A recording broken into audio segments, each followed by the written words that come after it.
Fideo dosbarth i chwith ar gyfer mathemateg uwch gynhaliol 1.2. Sefydlu'r dosraniad Binomial. O'r fideo blaenorol, geson ni'r 3 cwestiwn yma. Mae Swmer a Charlie yn ddau gefnder 9 blwydd oed sy'n byw ymhell wrth ei gilydd. Mae'r gig yr NHS yn honni bod yna debygolrwydd bod plentyn 9 blwydd oed yn mynd i ddal y frech goch mis nesaf.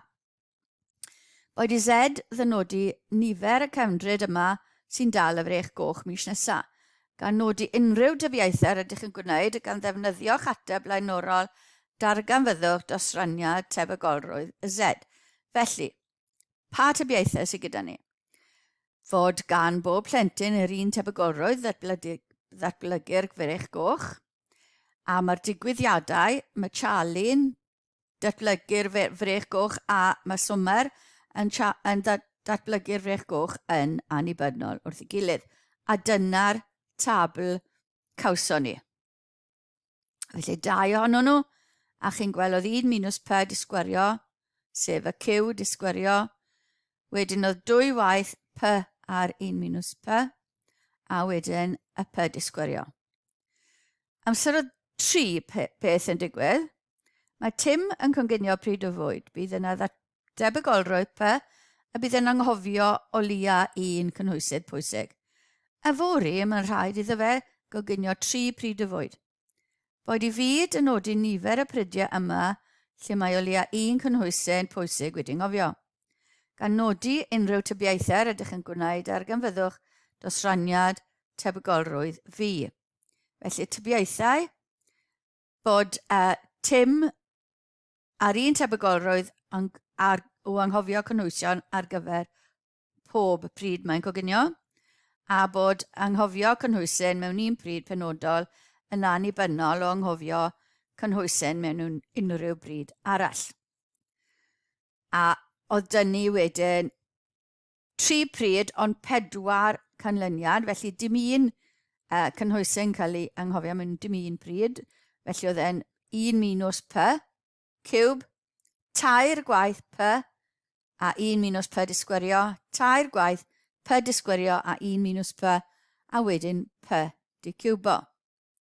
A beth yw pwrpas hwn? Bod chi'n gweld patrwn yn datblygu. Mae Peter a Hayley yn chwarae gêm lle mae dim ond un o'n nhw'n gallu ennill. Mae gan Peter tebygolrwydd P iddo fe ennill y gêm. Maent yn chwarae 4 gêm. A tybion fod y canlyniad bod bob gêm yn annibynnol o ganlyniadau'r gemau eraill. Boed i Z dynodi nifer y gemau mae Peter yn ennill darganfyddwch dosraniad tebygolrwydd Z. Wel trwy yma, dim un bod yn ennill dim un gêm yw 1 minus P i'r pŵer 4, bod yn ennill 4 gêm yw P i'r pŵer 4. Wedyn mae cyfuniadau dyn ni ar gyfer 1 gêm, mae fe yn colli 3, ennill 1, 4 y ffordd. Ar gyfer 2 gêm, mae fe'n ennill 2, colli 2, mewn 6 ffordd. Ar gyfer 3, mae fe'n ennill 3, felly P wedi cwbo, a mae fe'n colli 1, 4 ffordd. So 1 minus P yw'r colli 4 ffordd. A wedyn ennill 4, P i'r pŵer 4. Felly ni'n adeiladu patrwn lan fel hyn. Mae'n anadweddion cyffredinol yn yr enghreifftiau yma.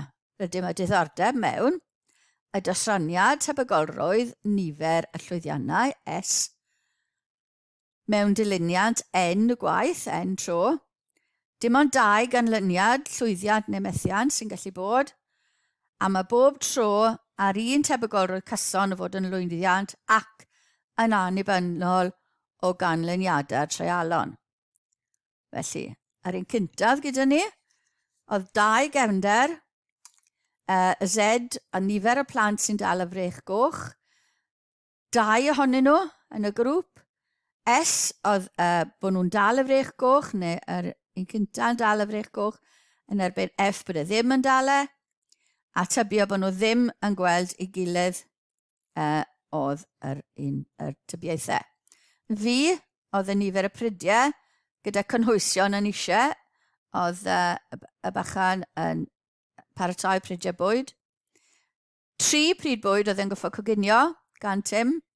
S oedd cynhwysion ar goll, a F oedd dim cynhwysion ar goll. Ac yna beth o'n i eisiau cyfri nifer pridiau oedd ar goll, cynhwysion ar goll. A ni'n tybio bod bob pryd yn cael eu coginio gan Tim yn annibynnol i'w gilydd. Ar un olaf gyda ni oedd nifer y gemau oedd Peter yn ennill yn erbyn Hayley. Mewn cyfres o 4 gêm, felly 2, 3 a 4 dyn ni.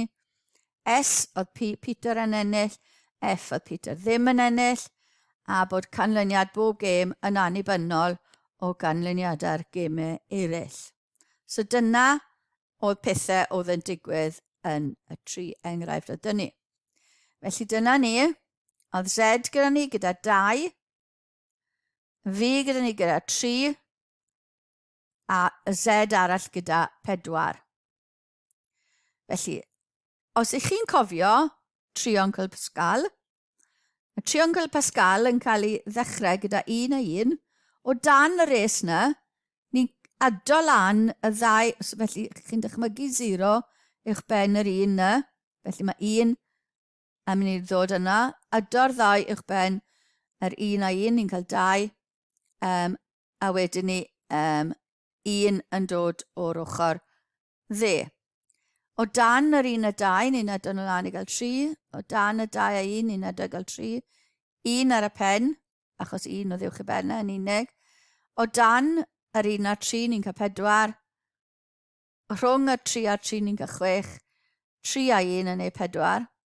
Wedyn rhes 5, 1 a 4 yn ei 5. 4 a 6 yn ei 10. 4 a 6 yn ei 10. 4 a 1 yn ei 5. Ac 1 a'r un peth ar gyfer eich 6. 5 a 1 yn ei 6. 10 a 5 yn ei 15. 10 a 10 yn ei 20. A 10 a 5 yn ei 15. 1 a 5 yn ei 6 ac 1 ar y diwedd. Nawr, os ydych chi'n sylwi rhain, mae 1, 2 a 1 dyn ni, amser mae 2, rhes 2 dyn ni. Ar gyfer rhes 3, mae 1, 3, 3 ac 1 dyn ni. Gyfer rhes 3. Ar gyfer rhes 4, 1, 4, 6, 4 ac 1 gyda ni. Felly mae'r triongl Pascal yn rhoi cysylltiad i ni gyda'r canlyniadau uchod. Dyna'r cyfernodau ar gyfer pob cyfuniad. Sawl gwaith mae pob cyfuniad yn gallu digwydd. Gallwn rhagfynegu ddosraniad tebygoroedd ar gyfer X lle gallwch chi rhagfynegu dosraniad tebygoroedd ar gyfer X lle teflu'r darn arian sydd â tebygoroedd 0.6 i lanio ar 5 o weithiau. Felly byddwch chi'n defnyddio rhes 5 gyda'r cyfuniadau yma i chi cael gwneud i hwnna. Felly dyma beth ni wedi wneud. Dyma beth ni angen yw 0.6 ar gyfer P. Felly os yw P yn 0.6, mae tebygoroedd methiant yn 0.4. Felly dyna ni, dyma beth dylech chi fod yn cael ar gyfer eich 5 o weithiau a taflu darn arian. Felly 0.6, methu gynta, methu 5 o weithiau, 0.4, 5 o weithiau. 1, mae'r un gynta, mae 5 o weithiau, chi'n gallu cael 1 llwyddiant, 4 methiant. 10 o ffyrdd gallwch chi gael 2 lwyddiant, 3 methiant. 10 o weithiau gallwch chi gael 3 llwyddiant, 2 methiant. 5 o weithiau i gael 4 llwyddiant a dim ac 1 methiant. A wedyn ni 0.6 i'r pŵer 5 ar gyfer 5 llwyddiant. Felly dyna beth dylen ni gael ar gyfer taflu'r darn arian 5 o weithiau. As chi moyn wneud e fel dygolen, dyna'r atebion byddwch chi'n cael. Os mae yw nifer o weithiau mae pen yn ymddangos pan mae darn arian teg yn cael ei daflu 6 o weithiau, darganfyddwch dosraniad tebygolrwydd y. Os dwi'n ddarn arian teg, hanner yw'r tebygolrwydd. Felly, yr un peth nawr, ond 6 o weithiau, felly defnyddio'r un gyda 6, rhes 6 yn triongl Pascal. Dyma ni triongl Pascal. Yn eich gwaith ar uned 1, rydych siŵr o fod wedi dod ar draws triongl Pascal ac wedi darganfod bod y rhifau yn yr enfed res yn rhoi cyfernodau yr ehangiad a plus b i'r pŵer n. Y cyfernodau yr un sy'n dangos chi sawl cyfuniad chi'n gallu cael o'r canlyniadau. Gallwn ddefnyddio'r enfed res gan ddefnyddio cyfuniadau yw'r ein, maen nhw ar eich cyfrifiannau chi, a mae'n cael ei ddenodi fel naill ai n r fel colom vector, fel sawl gwaith chi'n gallu cael r mas o n, r peth mas o n gwaith, a dyna'r fformwla ar gyfer n r cyfuniad mas o n. Combinations. Maen nhw ar eich cyfrifiannau chi fyd. Felly dyna y ffordd i ddynodi nhw neu fel yna. Ar papurau arholiad fel rhain fi'n credu. Felly, mae gwerth n c r yn haws ei ddarganfod ar eich cyfrifiannau. Enghraifft, ar yr classes yw hwn, mwyn darganfod 5 cyfuniad mas o 20, sawl ffordd gallai gael cyfuno 5 rhif mas o 20, defnyddiwch y botymau. Felly 20, bwtwn shift rannu, hwnnw'n rhoi'r rhaglen cyfuniad i chi, a 5. A bydd y sgrin yn dangos 20 cyfuno 5 ohonyn nhw, ac wrth wasgu, hafal cawn y werth. Felly dyna beth byddai'r cyfernod ar gyfer dewis 5 peth allan o 20 na nifer o ffyrdd chi'n gallu cael. Gallwn gyffredinoli'r canlyniadau blaenorol. Felly, os mae x yw nifer llwyddiannau mewn diliniant o n treial annibynnol o arbrawf, lle mae yna tebygolrwydd cyson o lwyddiant a tebygolrwydd methiant yn Q, P yw'r llwyddiant, Q1 yw 1 minus b, bydd dosraniad tebygolrwydd x yn. Felly n dewis dim 1, Q i'r pŵer n. Dim llwyddiant.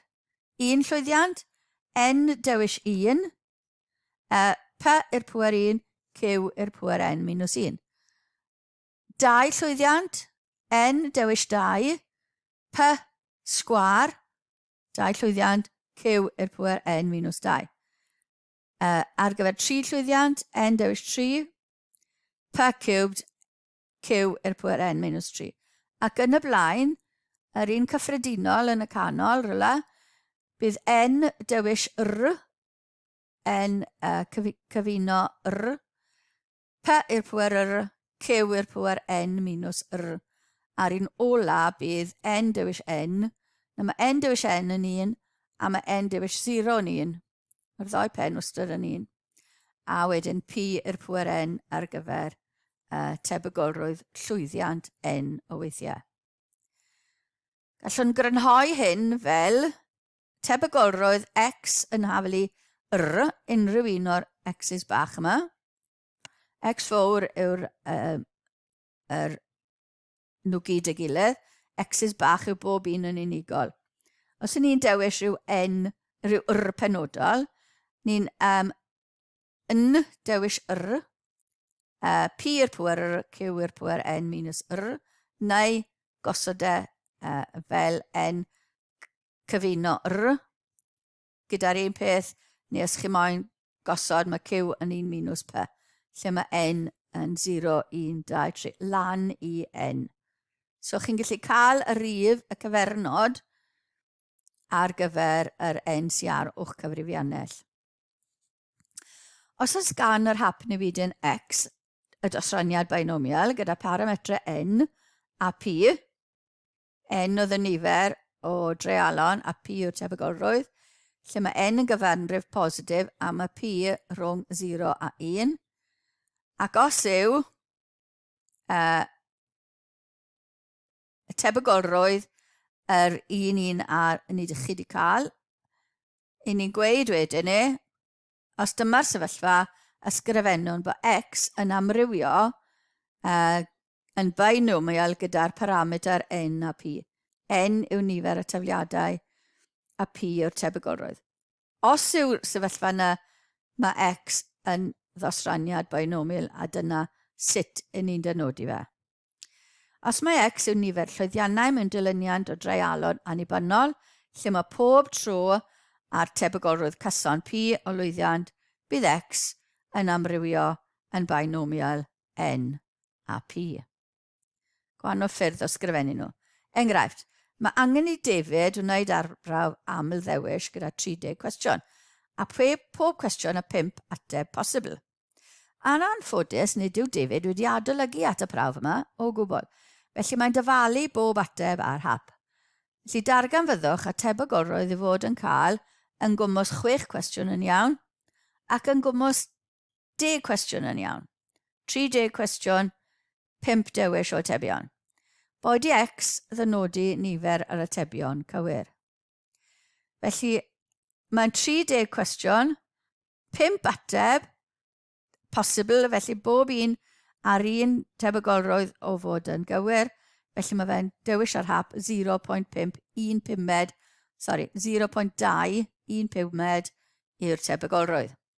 Felly os ydyn ni angen x yn haflu 6, 6 yn gwmws, felly ni angen 30 dewis 6, iwswch cyfrifiannell, defnyddio cyfrifiannell, 0.2 yw'r llwyddiant, 6 o weithiau, methiant 24 o weithiau, 0.8, a mae'ch cyfrifiannell chi'n gallu rhoi yr ateb yna i chi. Ar gyfer B, 10 yn gwmws, felly 30 dewis 10, 0.2 i'r pŵer 10, 0.2 yw'r llwyddiant, 10 ateb cywir, 0.8, 20 o weithiau, a ni'n cael yr ateb yna. Cwestiynau i chi i ateb fan hyn, ddarllenau nhw, gadwau chi i ateb nhw, fi'n credu bod fi wedi gosod yr atebion wedyn. Darganfyddwch y tebygolrwydd o gael 8 pen mewn 12 tafliad o ddarn arian teg. Felly mae x yn haflu 8, n yn haflu 12, a mae p yn haflu darn arian teg yn hanner. Darganfyddwch y tebygolrwydd o gael 4-6 mewn 16 tabliad o ddys teg. Felly ewch chi mlaen yn neud hwnna. Ac wedyn cwestiwn 3. Darganfyddwch y tebygolrwydd o gael 3 bylb tiwlip pan yn dewis 10 bylb allan o dwba mawr iawn o fylbiau, lle mae 45 ohonyn nhw'n fylbiau tiwlip, 35 ohonyn nhw'n gennym 4 a 20% ohonyn nhw, 35% ac 20% yn eirlysiau, neu liliwen fach. Felly, triwch chi rhain, dyliwch y fideo at y cwestiynau achos mae'r atebion yn dod nawr. A dyna ddiwedd y fideo ar sefydlu'r dosraniad binomial.